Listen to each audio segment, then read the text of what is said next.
Is there any information when next cycle is? Next cycle starts Q1 2025, and we're calling them seasons. We are switching the name. Hello everyone and welcome to Action RPG. I'm your host Aaron, and for today's video we're headed to the world of Last Epoch. Mike, one of the senior developers at 11th Hour Games, held his normal Friday Q&A live stream on Twitch, which means I get to bring you Dev Chat 153. As always, Mike answered lots of great questions from the community and gave us a few Season 2 teasers. They continue to talk to us about the future, which is absolutely awesome. Now, before we get into the first question, huge shout out to the sponsor of this video. Yes, of course, the Crimson Market.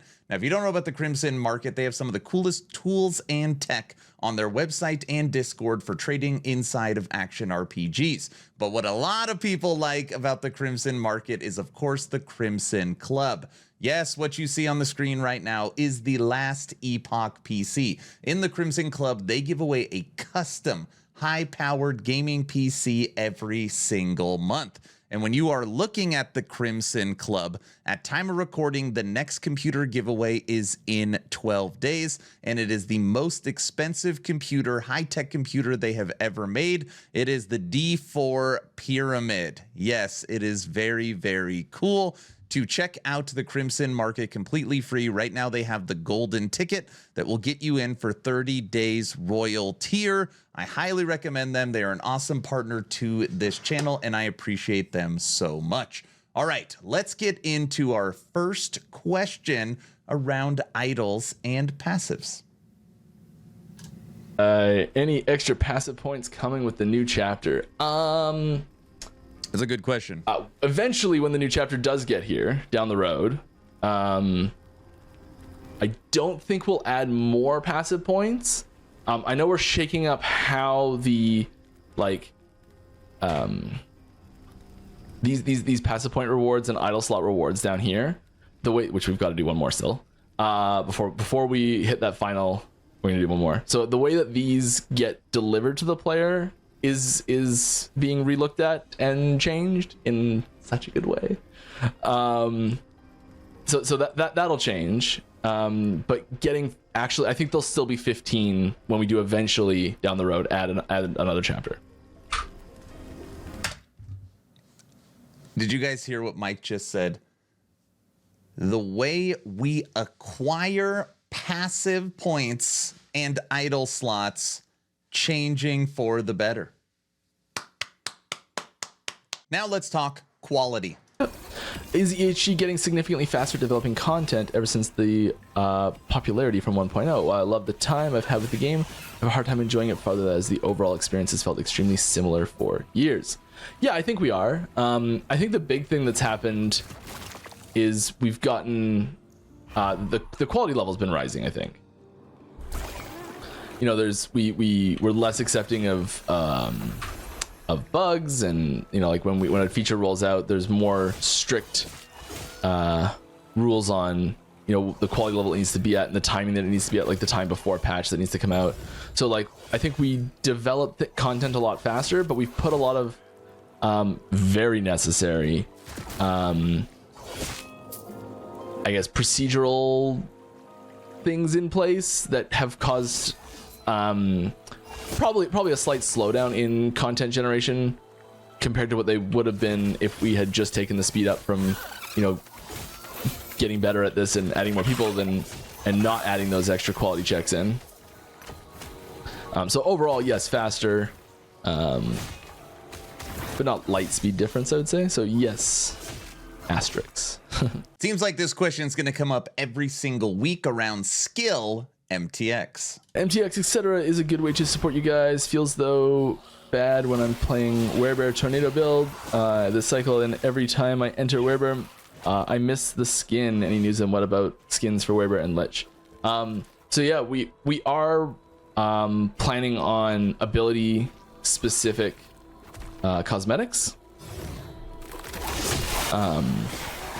Transforms are, so it's the amount of time it takes to develop skill MTX for, let's use Fireball as the easy example here, compared to an entire form that, especially like Werebear is probably one of the extreme examples where you know, you've got 4 special abilities that show up. Actually, Swarm Blade Form is probably the worst example because those abilities have sub abilities. But yeah, so because it's the main ability, it's the main form and 4 sub abilities that all have things that need to change. It's a lot. So when we do get skill MTX rolling out, I think you'll see more individual options for some abilities than others. So like you'll see more individual options for Fireball than you will for Very Rare probably.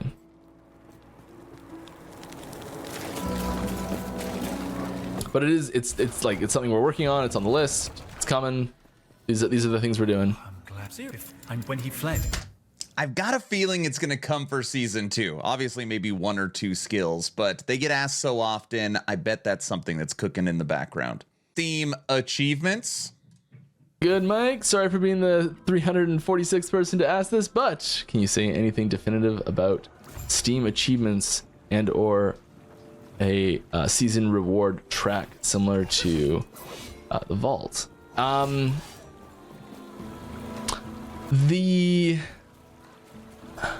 Yeah. In 1.2, no, I can't. As far as Steam achievements go in general, yes, it is something we're working on. I know this is something that we were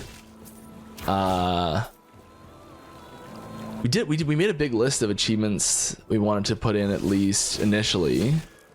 That was pretty recent. I know that as we look forward to other platforms, some of them have kind of requirements for achievements.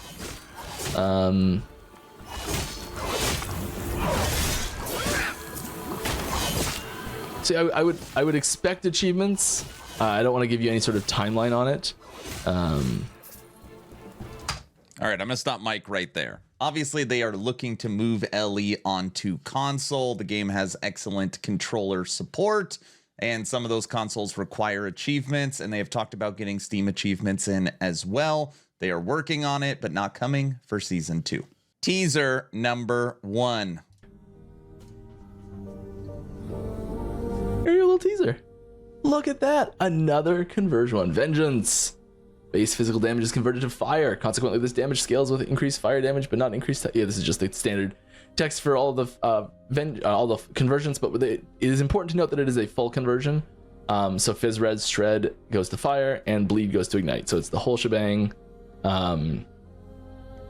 which is great. I think that's something that we should have done right from the start with our conversions, is had them be more complete conversions right off the bat.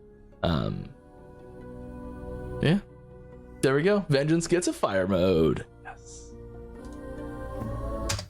Gonna set the building on fire. Battle Pass. Yeah, so battle passes in general. I think it is possible to do a battle pass in a way that is just awesome. I think it is possible. I think that there are examples of it out there where there are really positive battle passes that are just like, they're just W's for the game all over the place. And they are very few and far between. Usually when I talk about this, someone's like, this game did a really great battle pass, and I just never remember the names of them. I've never played one myself that I was like, this battle pass is amazing. But I think there's room for an awesome battle pass system to exist in gaming, and have it be like, for the people who aren't gonna pay extra money for some features, it's gonna be great for them. For people who do want to pay extra money for features, it's gonna be great for them. It's gonna promote actual gameplay content. I think there's opportunities for it to be really awesome, like fun and engaging, all sorts of stuff. And I don't have a blueprint for that. I don't have like a magical answer to what that looks like yet. But I would love to try and make one. We are not currently planning on making a battle pass. He would love to do it, currently not in active development. My community will not stop pushing this until we will it into existence. Barbarian mastery when. I'd love to do a Barbarian style mastery. I think it'd be a lot of fun. That, like, you know, just the raw power and brutality of a Barbarian style is something that I really enjoy. You know, like whenever I play a Primalist, that's the style of node that I gravitate towards the most, I think. So I would love to do it. Now, this next question is from me, and know that me and Mike are good friends, but on this issue, we are on opposite sides, and that's okay. Obviously, this channel's action RPG, so I dabble in a lot of different games. And recently, we played Dwarven Realms. We played Warhammer 40k Inquisitor Martyrs, new Hierophant class, the DLC that just dropped. We played Season 6 of Torchlight Infinite. We played Season 6 of Undecember. We played Diablo 4 Vessels of Hatred, and right now we are back playing Last Epoch. Now, I tell you all this because when you play all these different games, a lot of them have a very nice quality of life, and of course that is auto pickup. And the way that I formulated this question, knowing what EHG wants to do, knowing what they stand for, I'm not talking about shards getting auto pickup. I'm not talking about gear getting auto pickup. I'm not talking about auto transfer. I simply stated the question, has there been any discussion around maybe gold being auto picked up? That's it, just gold. EHG moved at all maybe pets pick up gold. You still have to pick up shards and loot, but gold is pets' thoughts. I really don't like pets being able to pick up gold myself. You know, like if that comes up in a design discussion, I'm gonna be on the other side of that aisle. Sorry.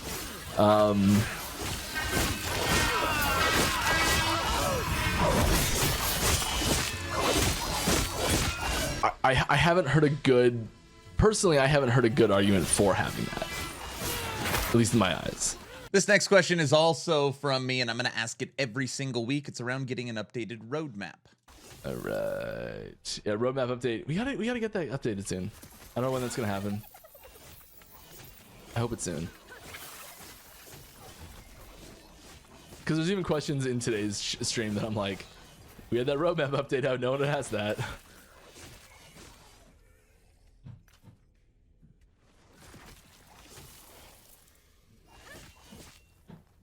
All right, will Season 2 have the stuff you had on the roadmap for the next 2 cycles, or will you also add more new stuff that wasn't on the previous roadmap? There will be things that was on the roadmap and things that was not on the roadmap, and not everything that was on the roadmap will be there as well. So there's some amount of things from the roadmap and some amount of things not from the roadmap, which is why the roadmap is very useless right now. Teaser 2. Oh, I said when I died next. Thanks, Mike. Okay, sure. There we go. Winged Steel. Calculated. Iron Blade travels Not faster. calculated. All right. Besides TCG mechanic, obviously, what mechanic from a different game would you like most to be added to LE? Proper procedural map generation. I think that's the, like, we don't have procedural generated content, and I think that's on, like, right now that's for me, like, when I play the game, that's the biggest thing that I find missing for myself when I, like, for my own fun is that thing. So that's the big thing that I would add in. It's like a leak within a leak. I feel like that's coming. Mike talks about it almost every week, and he continues to say they're working on it. I'm hoping that is like a bomb that drops. Hey, Monolith is getting procedural generation. That would be huge. And another Vengeance teaser. All right, everyone. Unfortunately, we have come to the final question for Dev Chat 153, focused around time frame and how long EHG is taking to get out new seasons. So I'm going to let that question take out the video. Mike, as always, thank you for your Friday live streams. The community truly appreciates it. Please like, share, and subscribe if you think I have earned it. Best way to support is Patreon, which is linked in the description. And make sure you get into the Discord. Over 4,200 members. We do watch parties. We actually have a movie night tonight. We do a game giveaway every 2 weeks. The actual giveaway is an actual action RPG hat for the current giveaway. It's a great place to hang out, and it's where we run all our community events. I'm done.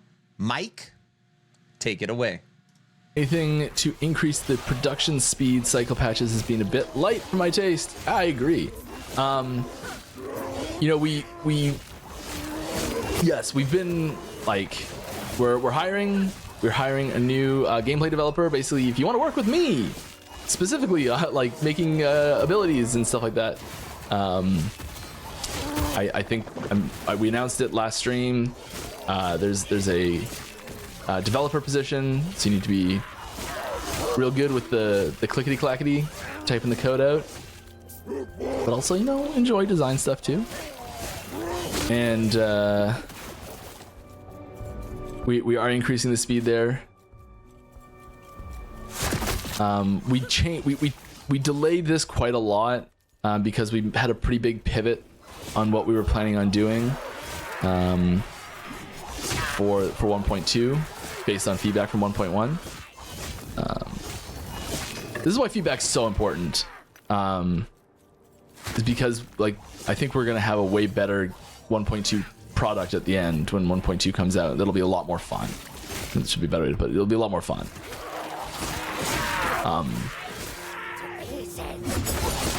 Because 1.1 was good and there's a lot of good things we did with it, but it didn't revitalize the end game to the extent which we had hoped. And I think we're still learning how to interpret feedback as well, because I think a lot of the feedback we got from 1.0 was, hey, this is great, just slap an endgame boss on it and it'll be even greater. And that's what we did, and it wasn't great enough.